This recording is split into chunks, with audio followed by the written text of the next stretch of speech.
So I watched the Tim Pool versus Sam Sedar debate. It was 3 hours of Tim Pool doing what Tim Pool does, being a little bit of a jellyfish, spineless little dweeb. Can't pin him down on anything. Doesn't have a position in anything. No, I didn't say that. I didn't say this. I don't have an opinion. I don't know. Insane. I mean, he starts off the debate with trying to run away from how much he's attacked Sam Sedar and talking about Sam Sedar's blacklisted. And he's like, well, I don't know the specifics. You don't know the specifics of what you said? Well, not verbatim.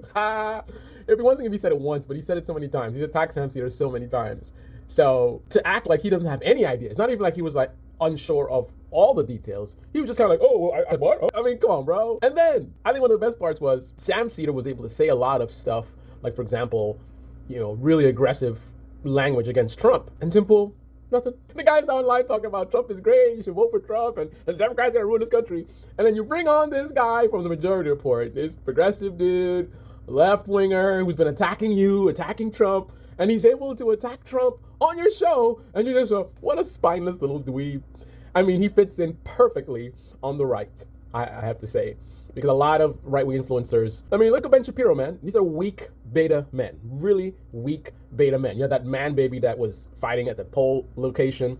Then you got Tim Pool, who has a receding hairline, much like I do, but I'm man enough to either shave it off or deal with it. But this guy, a beanie, gotta wear the beanie everywhere. And then he's gonna lie and say, wear the beanie because of privacy. And just like, no strength at all.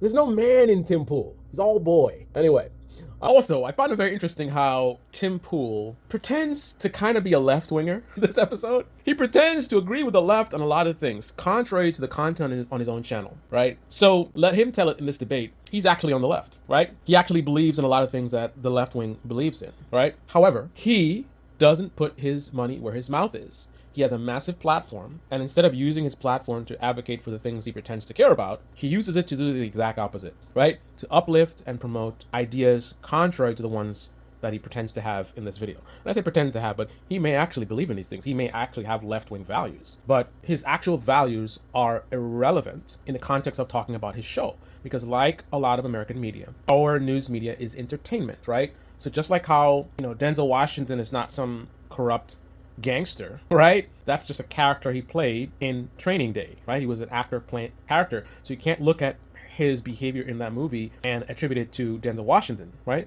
So I can't look at, Tim Pool's content or Ben Shapiro's content or Officer Tatum's content and, assume that it matches their actual ideology, right? The only thing I know is that that is the angle that they have chosen as far as from a business perspective. So in terms of what gets the clicks and money, but what their ideologies are, what they actually believe, no idea.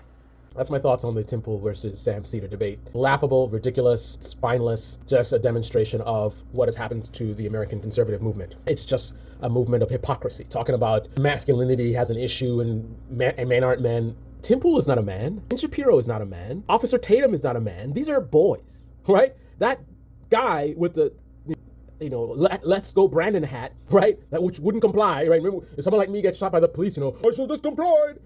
This guy's violating the law with his stupid hat. They ask him politely to take it off, and I'm not gonna take it off. Beta males, like that's what the American conservative movement has become. A movement of beta males, spineless little dweebs who just, I don't know. I mean, if you look at the episode of Sam Sedar versus Tim Pool, and you will see caricature of the American conservative movement in 24. Sad to say.